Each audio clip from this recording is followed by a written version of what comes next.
제가 예전에서 새벽에 일어나면 여러분들 한 분 한 분 제가 머릿속에 상상을 하면서 속이 건강히 회복될 수 있도록 하나님께서 또 축복해 주시고 건강이 온전히 회복되어서 이 동산을 내려가서 사랑 가족들을 만나게 해달라고 제가 하루도 안 빠지고 기도하고 왔습니다. 제가 여기서도 계속 여러분들 위해서 기도하겠습니다.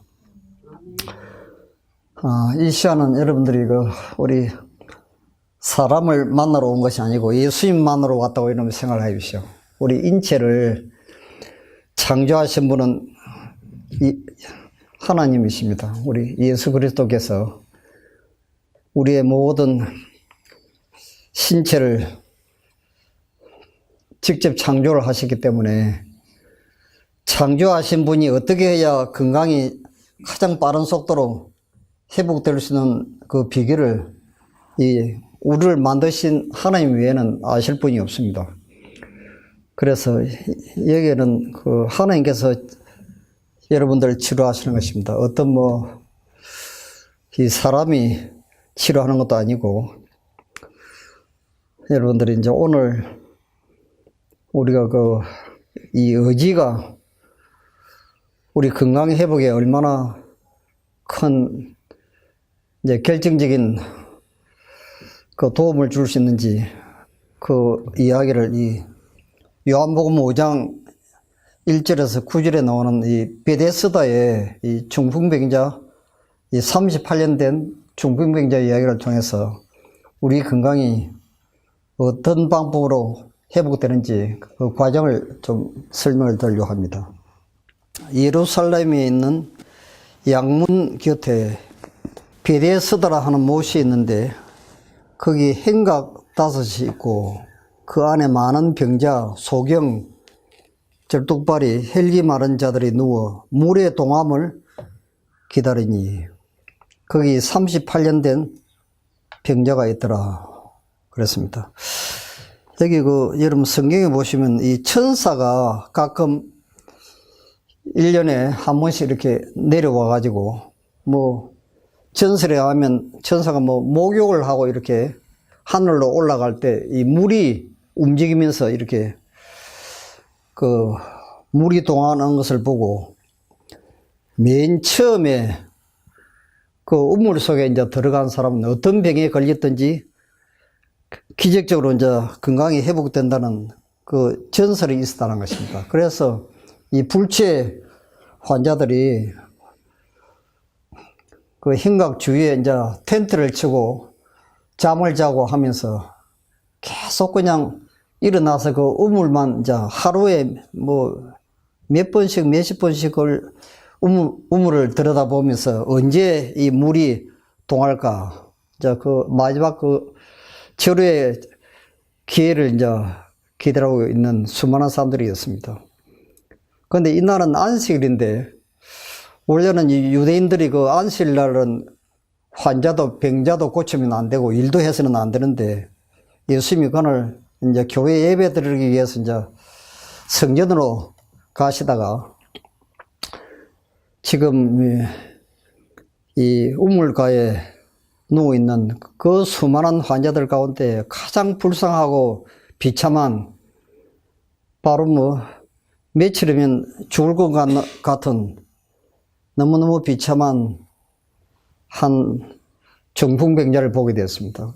38년 동안 꼼짝도 못하고 누워있기 때문에 그곳에 온 많은 사람들이 그 많은 환자들 중에 이 사람이 가장 불쌍하고 너무너무 참 이분을 가볍게 여겨서 이제 물이 동할 때 이 사람을 들어다가 이제 이렇게 그 우물 안에 이렇게 줘야 되는데 그 우물 곁에 가까이 가서 이 힘이 센 사람들이 먼저 그 우물 속으로 이제 뛰어 들어가기 때문에 이 물이 동하는 것을 여러 차례 그냥 목격을 하고도 결국은 그 기회를 붙잡지를 못했습니다. 자기보다도 더 힘세고 빠른 사람들이 먼저 그 우물 속으로 이제 들어가니까 이분은 눈으로 뻔하게 쳐다보면서도 들어갈 수가 없는 것입니다.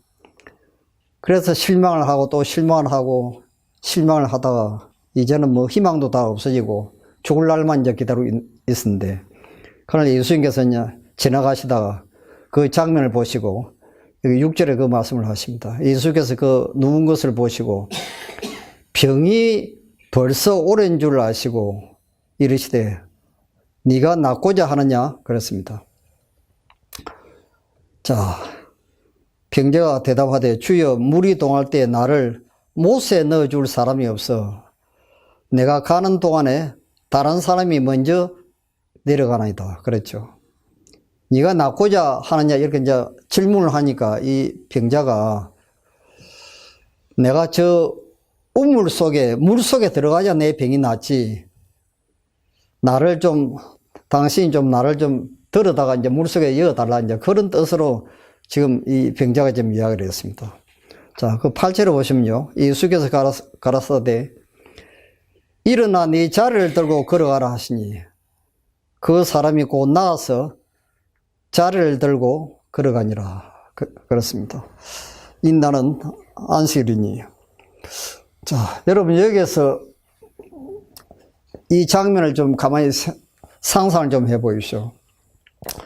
이 중풍병자가 이제 예수님이 누구신지도 알지도 못하고 평생 한 번도 얼굴도 보지도 못한 이 예수님이 누가 옆에서 일어나서 네 자리를 들고 가라고 하니까 여러분 이걸 믿겠습니까? 여러분 생각해 보십시오.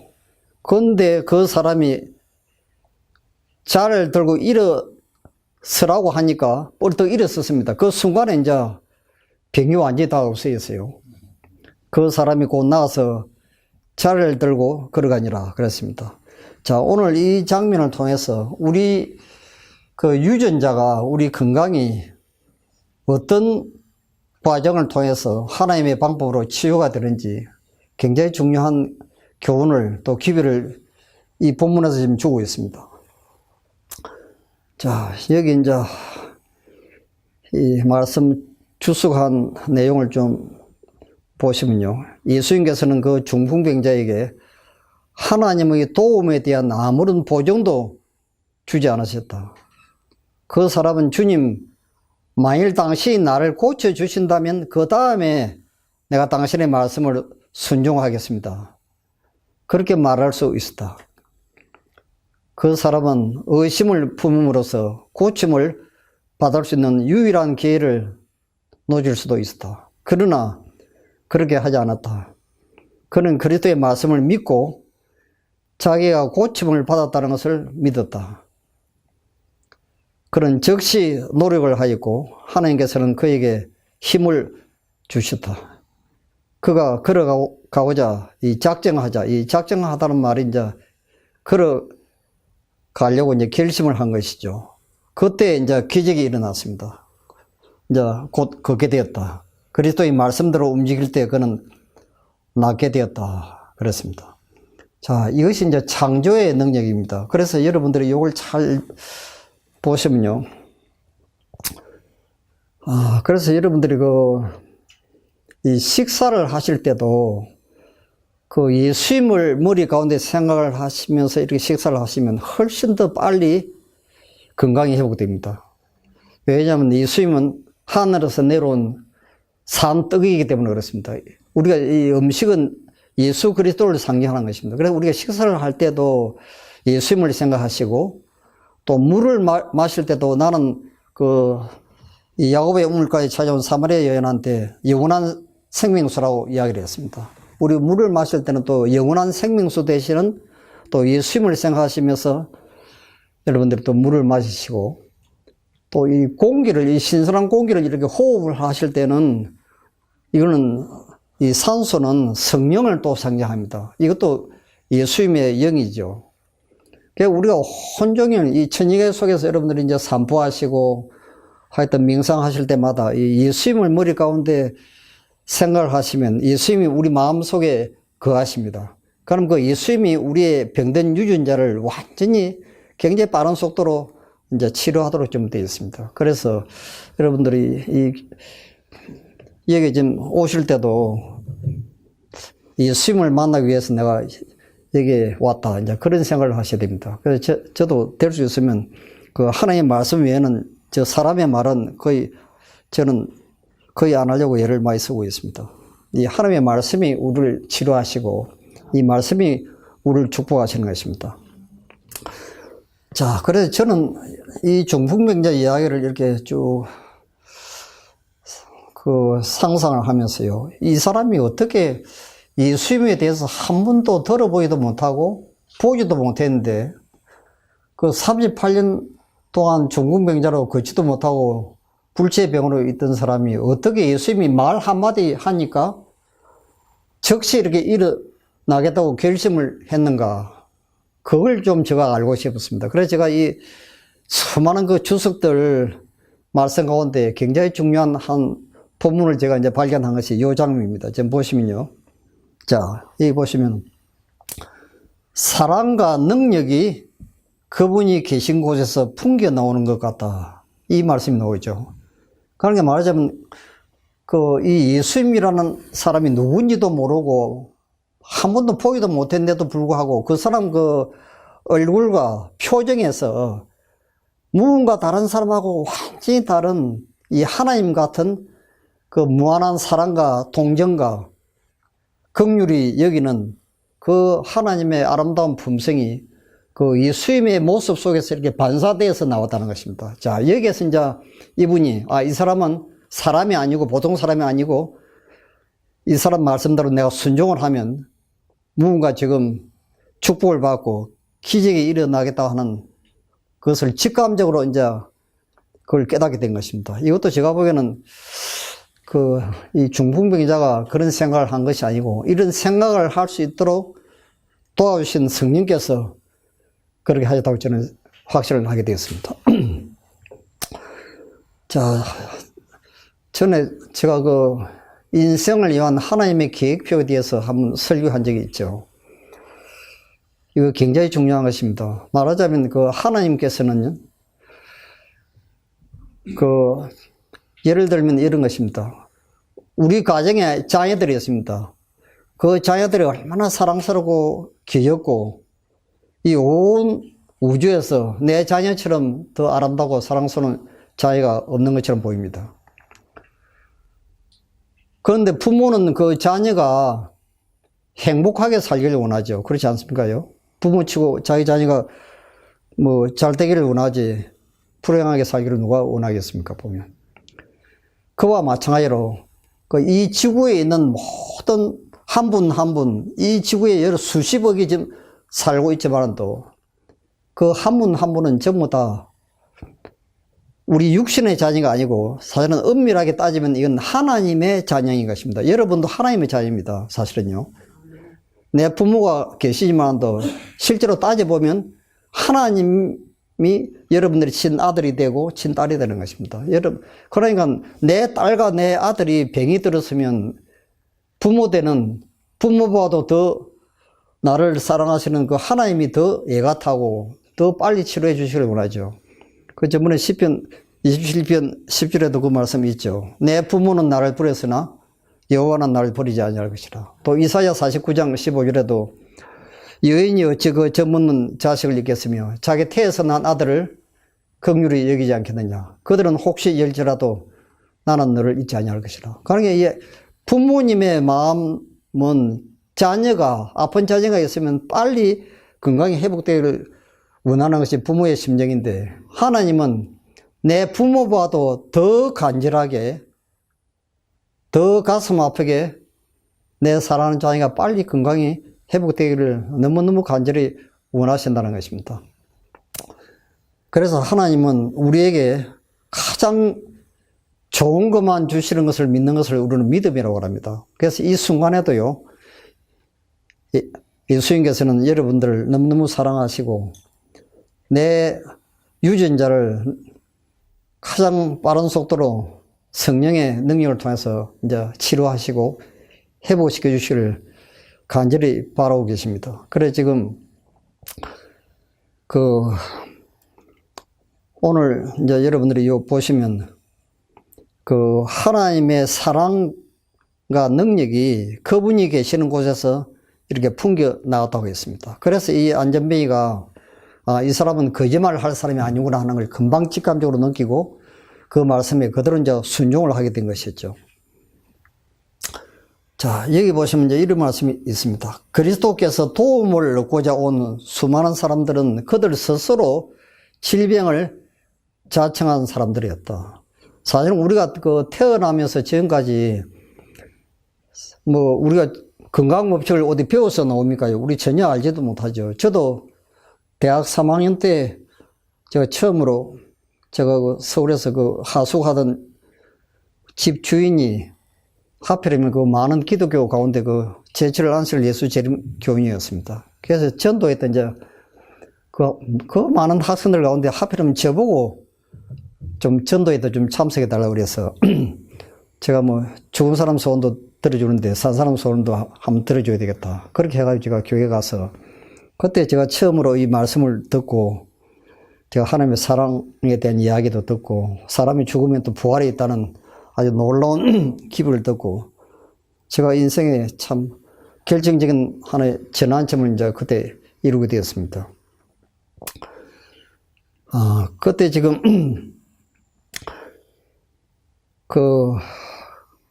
그때 제가 이 건강법칙을 그때 배웠습니다. 이 물을 마시고 또 현미가 백미보다 얼마나 건강에 좋은지 참 우리가 숨을 쉬면 우리 코소로 들어오는 이 산소하고 우리가 먹는 음식 중에 이 포도당이 또 미토콘드리아로 들어가서 이 바이타민 B, B1, B12 이 바이타민 B군하고 이제 결합될 때 100% 완전히 연소를 시켜서 피를 가장 깨끗하게 만들기 때문에 암이든 당뇨병이든 무슨 병에 걸리든지 이 피가 빨리 깨끗해져야 이제 혈액순환이 잘 되고 건강이 빨리 회복되기 때문에 그때부터 제가 이 현미를 이제 억지로라도 제가 먹기 시작했어요. 저는 이 현미 처음에 좋아해도 안 했고 평생을 그냥 백미만 먹고 살다가 이제 그날 그 강의를 듣고 제가 너무너무 참 놀랐습니다. 현미가 그렇게 건강에 좋구나. 이제 그런 걸 이제 깨닫고 그때부터 제가 이제 이 건강법칙 이거 하나님께서 가르쳐 주신 것이죠. 물을 마시는 거 또 고기보다는 수많은 이 질병이 이제 고기로부터 오기 때문에 우리가 완전 채식을 하면 건강이 이제 좋아지고 병이 없어진다는 거. 그때부터 제가 이제 실천을 했습니다. 그래서 저도 많은 혈압에다가 하여튼 이 위장병에다가 관절염에다가 하여튼 지금 겨울 되면 기관지 천식에 저는 병을 달고 살았습니다. 병원에서 얼마나 많은 약을 먹고 하여튼 병원에 입원도 하고 그랬는데 제가 딱 교회 들어와서 이 건강법칙을 배우고 난 뒤에 그대로 순종을 하니까 딱 6개월 되니까 모든 질병에다가 쓰였어요. 하나님께서 이제 치유하시는 것입니다. 지금까지 저는 큰 병이 없습니다. 제가 지금 한국 나이로 지금 74세인데, 아침에 일어나면 너무 기분 좋고, 등산하든지, 밭에서 일을 하든지, 제가 집에서는 저는 화목보일러 나무를 많이 하는데, 산에 가서는 지게지고, 그냥 나무 잘라서 이제 또 불도 떼고, 그렇게 합니다. 그래서 저는 이 하나님의 말씀을 그대로 이렇게 순종하면 축복이 있고, 얼마나 참 우리 건강이 빨리 회복되는지 저는 평생 경험을 통해서 너무나 잘 알고 있습니다. 근데 이제 많은 분들이 이제 이 건강법칙을 잘 알지를 못하죠. 이제 고기가 사실은 대부분의 이 암이 이제 고기로부터 온다는 걸 많은 사람들이 그걸 잘 알지를 못합니다. 이 나쁜 습관들, 술, 담배, 할 것 없이요. 커피니 이거 그냥 우리 전혀 모르고 좀 살아오다가 이제 여기 오셔서 여러분들이 또 새로운 이 기별을 듣는 분도 많을 것입니다. 그래서 지금 여기 오셔가지고 이 건강법칙을 쭉 이렇게 순종해 보시면 이게 얼마나 큰 축복이 있는지, 또 이것이 하나님의 말씀인지 아닌지 그걸 체험적으로 경험할 수 있습니다. 그래서 그리스도께서는 그들을 고쳐주기를 거절하지 않으셨다. 그분에게서 나온 능력이 그 사람들에게 들어갈 때 그들은 죄를 깨닫게 되었다 그랬습니다. 그러니 치유함을 받으려면요, 먼저 나 자신의 부족을 느끼게 됩니다. 나 자신이 지금까지 얼마나 잘못 살아왔고 내가 하나님 뜻대로 살지 못한 과거의 모든 죄들을 깨닫도록 해 주시는 것은 우리를 치유하시기 위한 하나님의 역사가 그 사람 마음속에서 일어나고 있는 결정적인 증거가 나 자신이 죄인인 것을 깨닫는 것입니다. 이것이 보시면 그분의 능력이, 그분에게서 나온 능력이 사람들에게 들어갈 때 그들은 죄를 깨닫게 되었다. 그렇게 기록되어 있거든요. 그러니까 내 마음속에 성령이 역사하는 순간부터 나 자신의 부족을 이제 깨닫도록 하십니다. 왜냐하면 예수님은 죄인을 구하러 오셨지 의인을 구하러 오신 것이 아니라는 것입니다. 예수님이 오신 목적은 건강한 사람을 회복시키기 위해서 오신 것이 아니고 병든 자를 치료하시기 위해서 오셨다는 것입니다. 그래서 먼저 내가 그 죄인인 것을 깨닫게 하시고 내가 지금까지 잘못 살아온 모든 과거의 죄를 회개하도록 하십니다. 이제 그때부터 치유가 시작되면서 이제 축복이 이르게 되죠.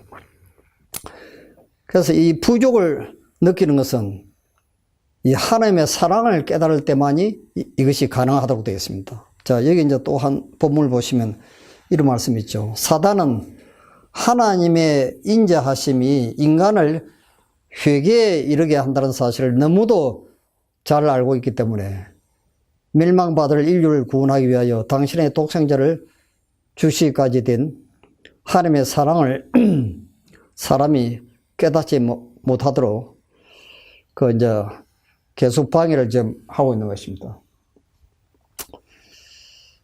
그래서 하나님의 사랑을 깨달으면 무조건 회개가 나오도록 되어 있습니다. 그래서 여러분들이 성경을 보실 때 창세기부터 요한계시록까지는 이 성경이 곧 내게 대하여 기록한 것이라 예수님께서 요한복음에 말씀하신 그 말씀이요. 이 창세기부터 계시록까지 나와 있는 모든 하나님의 말씀은 예수 그리스도를 이야기하고 예수 그리스도의 품성과 그분의 사랑에 대해서 지금 이야기를 하고 있습니다. 그래서 이 말씀을 이렇게 연구하실 때는 그 하나님의 사랑을 머리 가운데 생각하시면서 이제 말씀을 보시면요, 굉장히 큰 은혜가 있고 그 축복이 있습니다. 그때 우리 유전자가 굉장히 빠른 속도로 회복되도록 되어 있어요. 지금 이 천nhân계를 창조하신 목적은 그 하나님의 품성과 사랑을 우리 사람들에게 실물 교훈을 통해서 이제 깨닫도록 하시기 위해서, 이 하나님의 사랑을 깨닫도록 하시기 위해서 이 천nhân 계를 만들었다고 했습니다. 그래서 여러분들이 이 천nhân 계를 이렇게 운동을 하시든지 이 바깥에 이 나무나 꽃이나 뭐 이런 하늘을 바라볼 때마다요, 이 하나님은 사랑이시다 하는 걸 이 머리 가운데 이렇게 생각이 들어오시면요, 그때부터 치유가 시작됩니다. 이 회개도 이 하나님의 사랑을 깨달을 때만이 이제 회개가 나오도록 되어 있습니다. 여기 그 누가복음 15장 11절부터 쭉 보시면 이 탕자의 집을 나간 둘째 아들, 이 탕자의 비유가 나오죠. 여기 보시면 탕자는 비록 가난한 처지에 있었으나 자기 아버지의 사랑을 확신하고 소망을 갖게 된다. 그를 집으로 이끌게 한 것은 곧 아버지의 사랑이었다. 그렇습니다. 이 아버지가 이 둘째 아들이 하도 말썽꾸러기고 문제아로 태어나가지고, 아버지가 돌아가시고 난 뒤에 자기 아버지 그 재산을 이 장자는 3분의 2, 작은 아들은 아버지 재산의 3분의 1을 이제 유산으로 물려받도록 되어 있는데, 돌아가시지도 않는데 자꾸 내가 미리 상속을 달라고 하도 졸라니까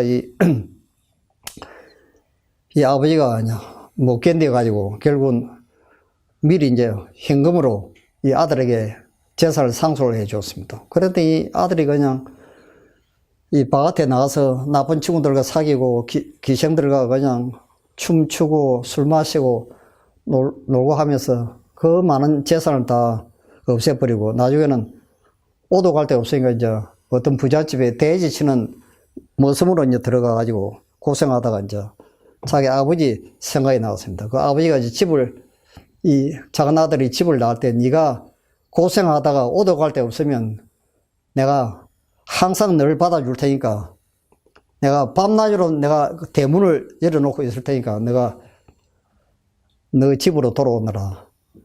그 아버지가 눈물을 흘리면서 그 아들에게 참 그 사랑으로 한 그 말씀이 이 아들이 아버지 집으로 내가 이렇게 고생할 바에 내가 차라리 아버지 집에 가서 머슴살이 하는 것이 더 낫겠다 하고 이제 집으로 돌아오게 됩니다. 이것이 전부 하나님의 사랑이죠. 만약에 아버지가 막 화를 내면서 다시는 내 집에 이제 발도 뒤놓지 말라 하면서 이제 성을 내면서 이제 만약에 쫓아보내더라면 이 탕자가 집으로 돌아오겠습니까요?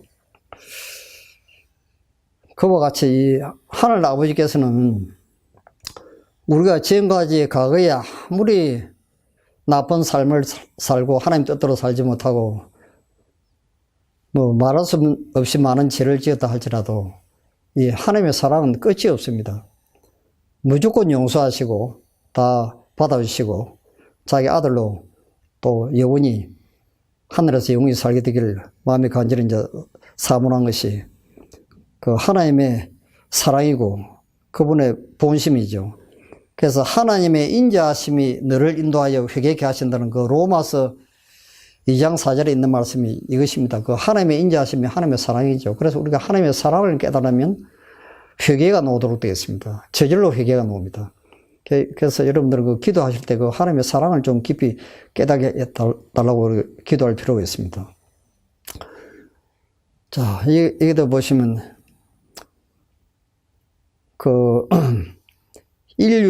그러나 인류는 속임을 당했으며 사단의 계빈에 의하여 그들의 마음이 어두워졌다.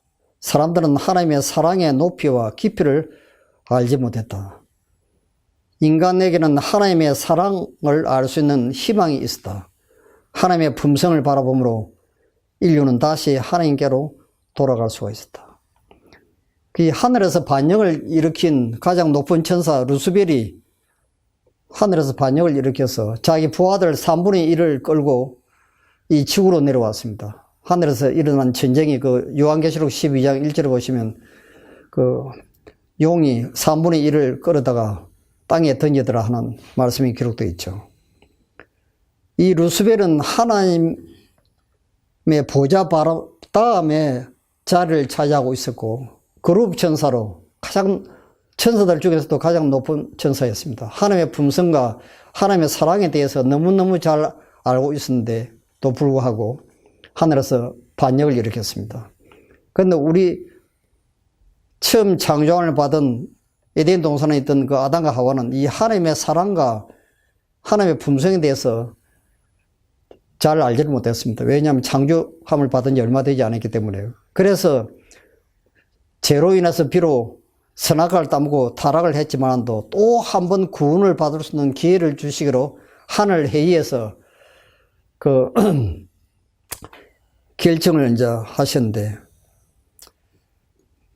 그것이 바로 무엇이냐면 하나님의 사랑을, 하나님의 품성을 사람들이 깨닫고 다시 하나님께로 돌아올 수 있는 또 한 번의 기회를 주기로 이제 아버지 하나님과 아들 하나님 사이에 이제 약속을 하겠습니다. 이것이 이제 구속의 계획입니다. 그러니까 우리는 이제 하나님의 사랑을 바라보므로 회개가 나오도록 되어 있습니다. 그래서 우리가 그 갈바리 십자가를 바라보시면 이 십자가는 하나님의 사랑을 나타냅니다. 그분의 사랑은 우리를 그에게로 이끌어준다 그랬죠.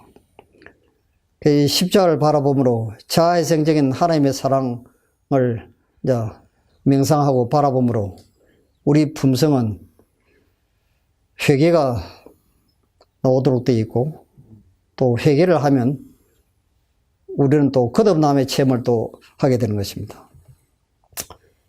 그래서 이 사단 마귀는 이 하나님은 사랑인 것을 전혀 깨닫지 못하도록 필사적으로 방해하고 있습니다. 그래서 이 구약의 그 하나님은 엄격하신 하나님, 질투하는 하나님, 또 무정한 하나님, 율법을 안 지키면 뭐 행벌을 주기를 좋아하는 하나님, 죄인들은 다 지옥불에 이렇게 들어가서 영원토록 불에 타서 죽지 않도록 하는 그런 무서운 하나님, 잔인한 하나님으로 이 사단은 사람들에게 지금까지 교육을 시켜왔습니다. 그런데 하나님은 그런 하나님이 아니시죠.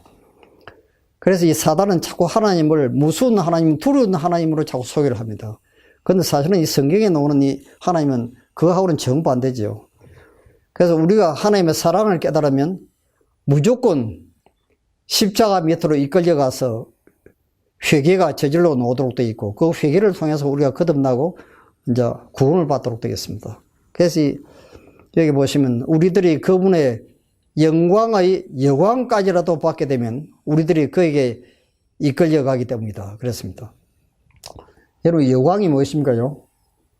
이 직사광선하고 우리가 창문으로 이렇게 흘러 들어오는 이 빛을 이제 여광이라고 합니다. 이 글림퍼스라고 하죠.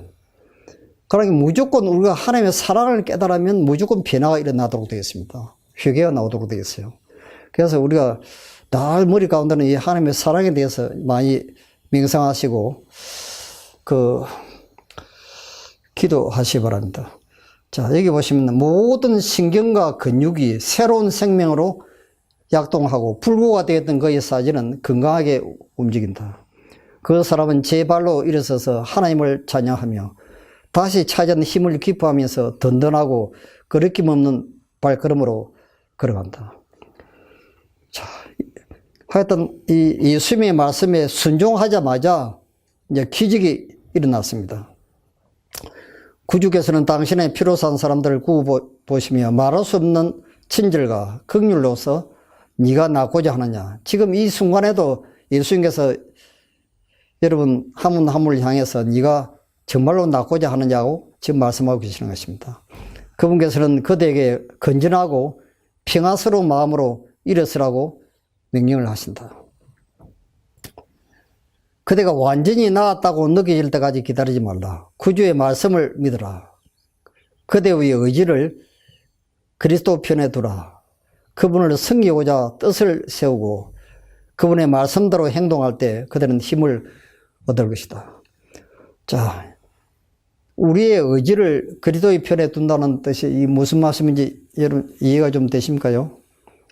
이거는 우리가 말씀을 보시든지 혹은 말씀을 듣든지 내가 알고 있는 이 하나님에 대한 이 말씀의 지식대로 내가 이제 순종하겠다고 내 마음속에 결심하는 것을 우리의 의지를 이제 그리스도 편에 둔다. 그렇게 이제 이야기를 하는 것입니다. 그래서 그분을 섬기고자 뜻을 세운다는 말씀이 이제 이런 것이죠. 여러분들 그래서 이 물을 우리가 하루에 뭐 8잔, 6잔 나지 물을 마시면 건강이 좋아진다 하는 거, 그것도 하나의 건강법칙이죠. 그것도 일종의 하나의 율법입니다. 이제 그런 걸 생각하면서 내가 물을 마시는 것은 우리 의지를 또 그리스도의 편에 두는 것하고 똑같습니다. 자, 그래서 여기 사도행전 14장 8절에서 10절에 보시면 이 루스드라에 발을 쓰지 못하는 한 사람이 있어 앉았는데 나면서 안전뱅이가 되어 걸어본 적이 없는 자라. 바울이 말하는 것을 듣거늘 바울이 주목하여 구원을 받을 만한 믿음이 그에게 있는 것을 보시고 그랬습니다. 자, 여기 보시면 이 구원을 받을 만한 믿음이 있는 사람이 있었고 이제 바울이 설교할 때 그 회중 가운데 이 구원을 받을 만한 믿음이 있는 사람이 있었고 그렇지 못한 사람이 있었다는 것입니다. 이 말씀이 여러분 무슨 뜻인지 이해가 좀 되십니까요? 이 구원을 받을 만한 믿음이 있었다는 겁니다. 그래서 이 바울이 큰 소리로 네 발로 일어서라고 이제 하니까 그 사람이 그냥 그 순간에 이제 일어서면서 병이 다 나은 것입니다. 자, 이것이 이제 구원을 받을 만한 믿음이 있는 것이죠. 그러니까 이 38년 된 이 중풍병자도 한마디로 말하면 이 루스드라에 이 걷지 못하는 이 사람처럼 구원을 받을 만한 믿음이 그 속에 있었다는 것입니다. 그러니까 이제 예수님의 말씀을 듣자마자 그대로 일어선 거죠. 이게 이제 구원을 받을 만한 믿음이거든요. 한 번은 바울이 백성들에게 병자와 고통당하는 사람들 낳게 하신 그리스도의 사업에 대하여 말하고 있을 때 청중 가운데서 한 안전병인을 보았는데 그는 바울을 주목하고 그의 말을 받아들이고 있었다. 그러니까 그 바울의 설교를 듣고 이 사람이 그 말씀을 굉장히 귀담아 들으면서 이 말씀은 사람의 말이 아니고 하나님께서 하시는 말씀이다 하는 것을 마음속에 받아들이고 있는 것을 바울이 그걸 주목해서 쳐다보게 되었다는 것입니다. 그래서 이 바울이 그 사람은 구원받을 믿음이 있다는 말은 이 말씀을 듣고 즉시 순종할 만한 믿음이 있는 것을 보았다는 것이죠. 그래서 이제 이야기를 한 것입니다. 네 자를 들고 일어나라고 하니까 그대로 이제 그 순간에 건강에 이제 기적이 일어났죠. 바울의 명령을 즉시 순종하여 평생 처음으로 자기 발로 일어섰다. 그랬습니다. 그럼 여러분도 이 구원을 받을 만한 믿음이 있어야 됩니다. 그래서 내가 이 말씀을 듣고 이 말씀이 그냥 어떤 인간의 지식이나 그 이론으로 그냥 끝나버리면요. 이거 아무 효과가 없습니다. 이건 평생 교회 다녀도 변화가 일어나지 않습니다. 이 구원을 받을 만한 믿음이 있는 사람은요. 교회 나온 지 뭐 불과 몇 달 안 돼도 완전 변화가 일어나는 사람이 있고 어떤 사람은 수십 년을 평생을 교회 다녀도 여전히 교회 나오기 전이나 후나 변화되지 않은 사람들이 있습니다. 그거는 왜 그러냐 하면 하나님을 진실로 믿지 않기 때문에 그런 것이죠. 그리고 우리가 믿음으로 구원을 받는다는 그 말씀은 이 믿는다는 그 말씀은 하나님의 말씀을 문자 그대로 실제로 내 마음속 깊이 이제 받아들이는 것을 의미하는 것이죠. 그것은 하나님의 말씀으로 받아들이고 그 하나님의 말씀대로 내가 순종하면 틀림없이 변화가 일어나고 구원을 받는다는 것을 믿는 걸 그걸 믿음이라고 합니다. 그러나 지금 여기 이제 보시면 그 요한복음 6장 63절에 있는 말씀이 그 말씀이죠. 살리는 것은 영이니 육은 무익하니라. 내가 너희에게 이런 말이 영이요 생명이라 그랬죠.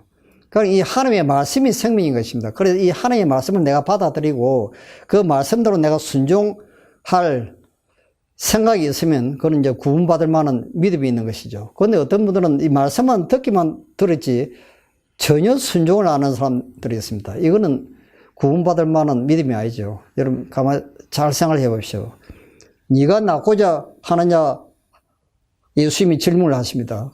네 자를 들고 일어나라고 이제 이야기를 합니다.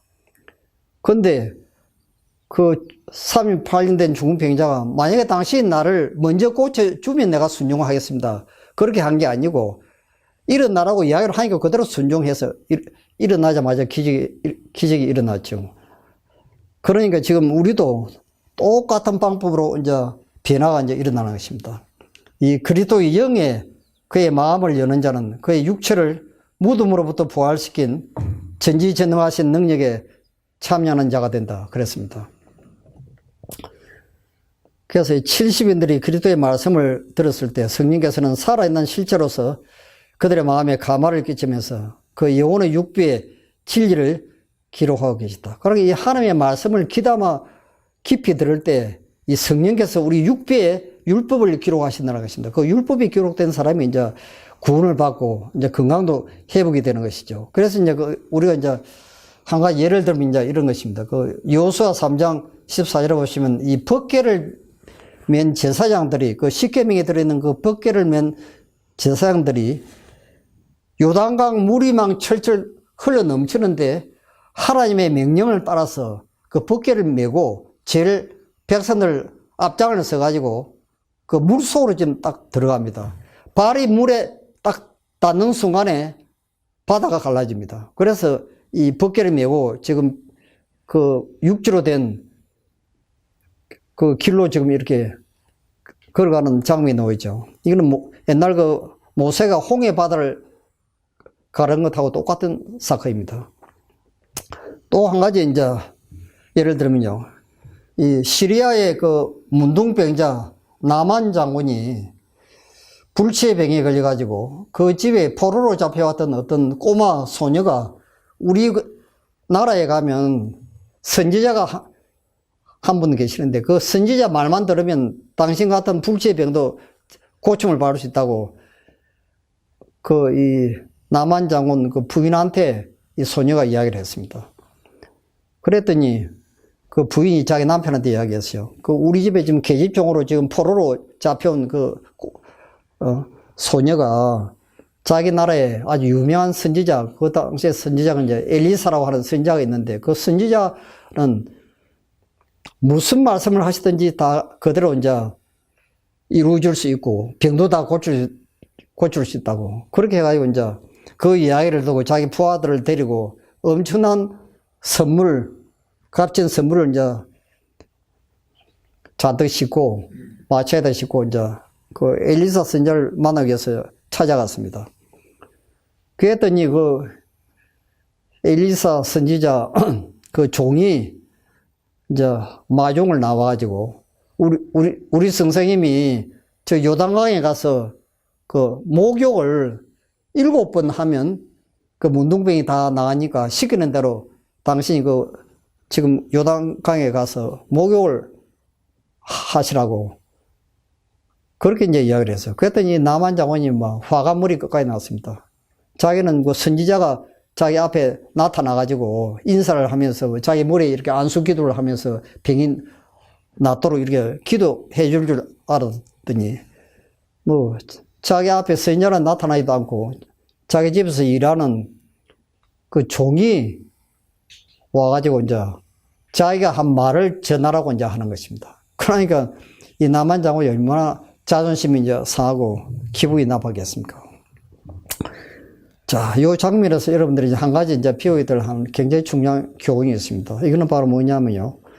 이 겸손이라는 것입니다. 겸손. 이 남한 장군은 내가 이렇게 시리아의 아주 유명한 장군이고, 내가 적어도 우리나라에서는 이게 왕의 총애를 받는 귀족인데, 아무것도 아닌,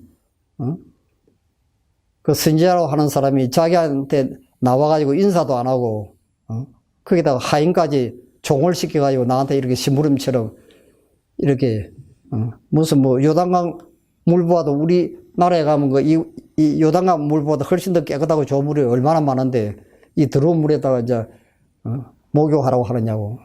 얼마나 자존심이 여러분 상하겠습니까? 여러분 생각을 해 봅시오. 그러니까 하나님은요, 우리가 축복을 받기 전에 먼저 겸손하게 만듭니다. 우리 자신이 아무것도 아닌 것을 낮추도록 하십니다. 그때부터 축복을 받습니다. 그래서 이 심령이 가난한 자는 복이 있나니 천국이 저희 것이며 하는 그 말씀이요. 심령이 가난해져야 우리가 축복을 받지. 나는 부유하다. 나는 부족함이 없다. 나는 이만큼 많이 배우고 나는 돈도 많고 나는 뭐 회사에 가면 뭐 얼마나 높은 직분이 있고 내 밑에는 얼마나 많은 부하들이 있고 이런 생각을 하면 이게 축복을 받지 못한다는 것입니다. 그래서 이 축복은요, 가장 낮은 장소에 내려갔을 때 그때부터 축복이 이르러 옵니다. 그래서 이 남한 장군이 자기 자신이 얼마나 부족한 것을 깨닫도록 하시기 위해서요. 이 높아지고 싶은 마음, 그 교만한 마음, 내가 어떤 사람인데 하는 그런 것들을 완전히 낮추기 위해서 땅 끝까지 떨어지도록 하시기 위해서 이 장면을 지금 연출을 한 것입니다. 종이 나와서 이야기를 하고 또 거기다 또 지금 요단강에 가서 목욕을 하라고 이야기를 하고 그 얼마나 수치스럽고 굴욕적인 하나의 행동입니까요? 그래야 이 남한족이 화를 내면서 자기 부하들 데리고 다시 우리 본국으로 돌아가자고 하면서 막 씩씩거리면서 하다가 그 옆에 있는 종들이 부하들이 이야기를 했어요.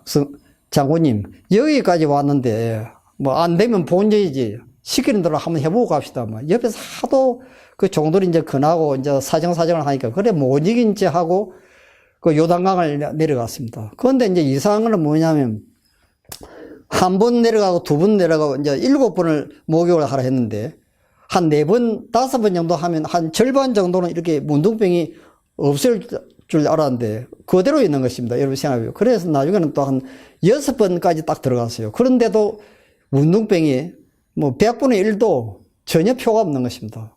야, 이건 내가 완전히 사기당한 것이 아닌가 그런 생각을 했습니다. 내가 여기까지 와가지고 이렇게 굴욕을 당하고 이렇게 수치스럽게 이 더러운 요동하게 목욕을 하는데 6번까지 들어갔으면 그래도 조금이라도 좀 뭐 낫는 김이라도 보여야 되는데 아무 흔적이 없는 것이죠. 딱 7번 들어가는 순간에 딱 7번째 딱 들어가고 이제 마지막에 다 하고 이제 딱 들어가고 노는 순간에 이제 기적이 일어난 것입니다. 완전히 문둥병이 온데간데 없이 다 사라졌어요. 자, 여기서 여러분 한 가지 얻을 수 있는 힌트가 무엇입니까요? 완전한 순종입니다. 완전한 순종. 하나님의 말씀대로 순종할 때 변화가 일어나고 기적이 일어나는 것이지, 이론적으로 아무리 머리 가운데 많은 걸 알고 있어도 내가 말씀대로 안 살면 그 아무 소용이 없다는 것이죠. 여러분 생각해 보십시오. 그거 되겠습니까요? 자, 그래서 지금 여러분 이 다니엘 이야기가 나옵니다. 이 다니엘이 포로로 잡혀가 가지고 뜻을 정하여 왕의 진미와 그의 마시는 포도주로 자기를 더럽히지 아니하리라 하고, 그래서 이 다니엘과 세 친구들은 그 왕과 그 신하들이 먹는 그 진수성찬 육식과 진미를 우리는 먹지 아니하고 단순한 음식, 채식을 먹겠다고 결심을 하고 그 주방장한테 이야기를 했습니다. 우리를 열흘만 딱 시험을 해 보십시오. 우리 얼굴을 보고 육식을 하는 사람들하고 채식을 하는 사람들하고 건강이 얼마나 좋은지, 또 이 지능이 얼마나 우수한지를 테스트를 해보고, 그때 가서 우리가 다른 청년들보다 못하면 그때 우리가 육식하겠습니다. 이렇게 딱 이제 제안을 했습니다. 그러니까 주방장이 이제 그럼 열흘 동안 시험을 해보자. 그래야 이제 채식을 하고 이제 열흘 동안 이제 물을 마시고 이제 그들이 이제 원하는 대로 그렇게 해줬더니 딱 열흘 지나고 난 뒤 이제 그 테스트를 했습니다. 왕이 그들에게 모든 일을 묻는 중에 그 지혜와 총명이 온 나라 박수와 술객보다 10배나 더 나은 줄 아니라. 이게 완전히 참 실험을 통해서 결정적으로 이제 그 증거가 나타났습니다. 그러니 이 채식을 하는 사람들이 훨씬 더 육식하는 사람보다도 지혜도 총명하고 몸도 건강하고 모든 면에서 탁월하다는 것을 이제 증명을 하게 된 것이죠. 그래서 여러분들이 여기 오셔서 어떤 분들은 이제 육식을 안 하면 힘이 없고 이 에너지가 모자랄 것이다 생각하는데 절대로 그렇지 않습니다. 육식하는 사람이 훨씬 더 지구력이 강하고 힘도 세고 하여튼 오래 삽니다. 그래서요, 이 역도나 이렇게 이 레슬링 하는 사람들은요, 평균 수명이 40, 50밖에 안 됩니다. 왜냐하면 고기를 하도 많이 먹기 때문에. 근데 채식하는 사람들이 제일 오래 살죠. 100세 이상 하여튼 훈자나 다른 장수촌에 가면 사는 사람들이 거의 다 채식하는 사람들입니다. 그러니까 여러분들이 이건 이제 하나님의 말씀이죠.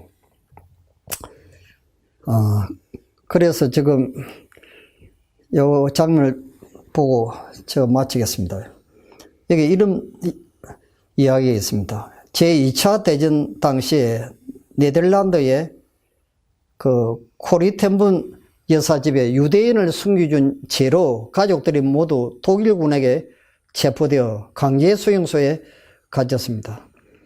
부모님과 언니는 그 가혹한 고문을 이기지 못해서 수용소에서 죽었지만 코리텐분 여사는 구사일생으로 살아서 고국으로 돌아오게 되었습니다. 그 후 코리텐분 여사는 신학교에 가서 공부를 하고 주의 종이 되었습니다. 그때 하나님께서 말씀하시기를, 사랑하는 딸아, 내가 나를 저주하고 욕하고 등진 사람들을 위하여 십자가를 진 것을 기억하라. 네가 내 딸이면 독일 사람들에게 가서 복음을 전하라. 그 말씀을 듣고 코리텐분 여사는 독일에 가서 복음을 전합니다. 이 전에 이제 무슨 이야기가 나오냐면, 이 독일에서 너무너무 고통을 많이 당하고 고문을 많이 당하고 자기 참 가족들이 죽고 형제들이 죽고 하는 걸 보고, 제발 좀 하나님 독일만 빼고 다른 나라에 나를 선교사로 보내주십시오. 그렇게 기도를 해달라는 것입니다. 그런데 하나님께서는 다른 나라로 가지 말고 독일로 가라는 것입니다. 거기 가서 선교를 하라는 것입니다. 그래서 이 분이 이제 하는 수 없이 이제 순종하는 마음으로 이제 독일에 가서 이제 설교를 하고 간증을 하고 이제 여러 곳을 지방을 돌면서 이제 하나님을 만난, 자기가 직접 만난 하나님에 대해서 이제 소개를 했습니다. 그래서 수많은 사람들이 그 설교를 듣고 눈물을 흘리면서 회개하고 주님 앞으로 돌아온 것을 자기 눈으로 봤다는 것입니다. 그런데 하루는 이 설교를 마치고 강단에서 이렇게 내려와서 이제 사람들하고 이렇게 악수를 이렇게 하는데, 어떤 허름한 외투를 입은 한 남자가 자기 앞으로 이제 다가오는 것을 보았습니다.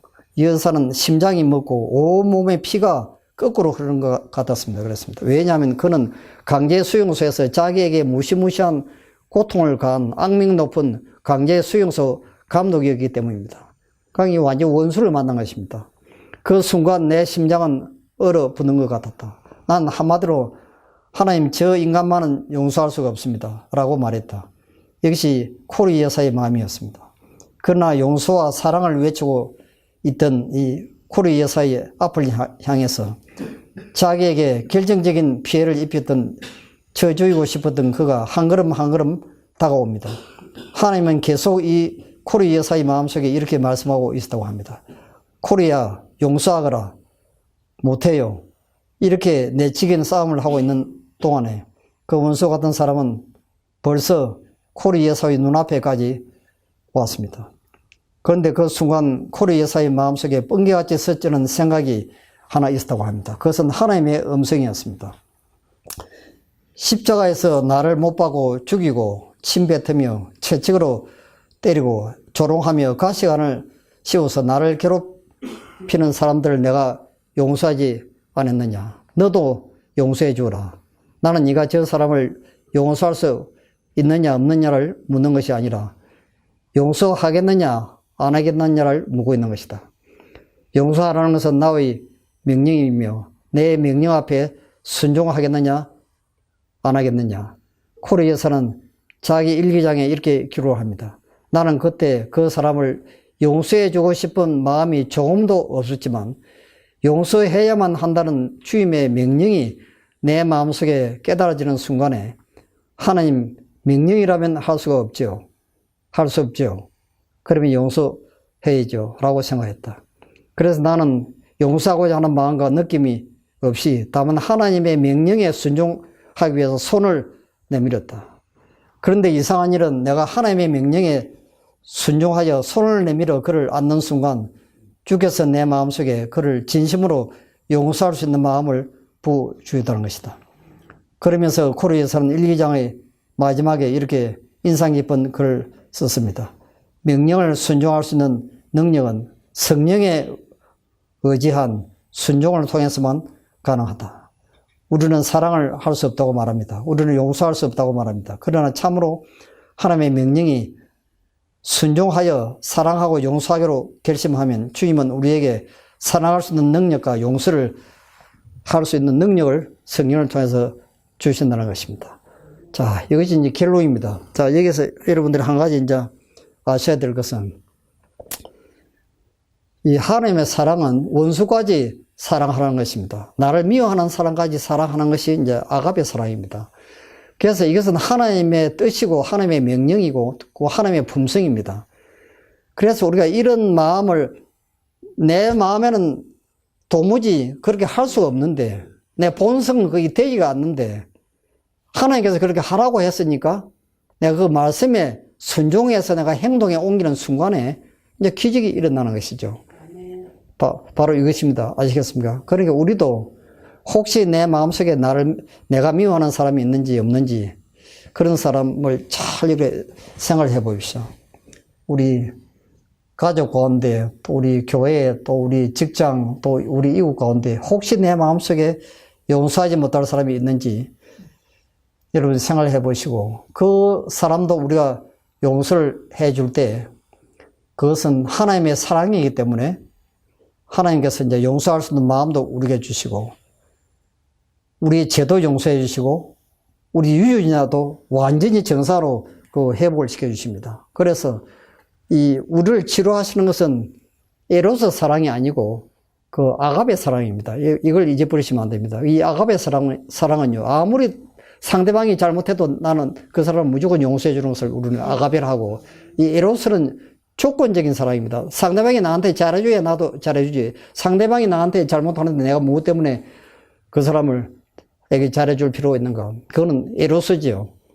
그는 그 조건적인 사랑이고 그거는 변덕스러운 사랑은 치유가 되지 않습니다. 이 치유는요 아가베 사랑 속에서만 치유가 됩니다. 그래서 이걸 여러분들이 마음속에 꼭 기억하시고 오늘도 여러분 하나님의 사랑 속에 모든 사람들 다 사랑하시고 또 용서하시고 또 하나님의 말씀에 순종하여 온전한 구원과 또 건강을 온전히 또 회복하여서 또 행복한 가정의 품 안으로 속히 돌아가게 되실 간절히 빌겠습니다. 자, 저 기도하겠습니다. 하늘에 계시는 아버지, 베데스다에 38년 된 그 중풍병자가 하나님의 사랑을 의지하고 예수님의 명령에 순종하여 아주 놀라운 기적이 일어나게 된 것을 저희들이 또 보게 되었습니다. 이 또 코리 템범 여사가 자기를 그렇게 고문하고 자기 누이들을 죽였던 그 악한 수용소 감독을 도무지 인간으로서는 용서할 수 없지만은 하나님께서 용서하라고 말씀하셨기 때문에 그를 용서하고자 그를 껴안고 악수를 했을 때 놀라운 기적이 일어난 것을 저희들이 또 보게 되었습니다. 이곳에 찾아오신 우리 사랑하는 가족들, 참으로 우리가 하나님의 말씀에 순종하여 놀라운 변화가 일어나게 축복해 주시고 그들의 삶 속에서 새로운 모습으로 하나님의 형상으로 완전히 변화되어 육과 영과 혼이 온전히 정상으로 회복되어서 이 동산을 내려갈도록 우리 모두를 축복하여 주시옵소서. 우리 잠을 잘 자지 못할 분들 단잠을 주무시게 하여 주시고 소화가 또 잘 되지 않은 분들은 또 소화가 왕성하게 될 수 있도록 축복해 주시고 또 힘이 없어 등산을 하지 못하는 분들은 그들에게 그럴 수 있는 힘을 주시기를 간절히 기도를 드립니다. 너무너무 우리를 사랑하시는 주님께서 한 분 한 분을 여러분 주님께서 기억해 주시고 그들의 간절한 소원과 그들의 기도를 응답하여 주시옵소서. 귀하신 예수님 이름으로 간절히 기도드리옵나이다. 아멘. 네, 감사합니다.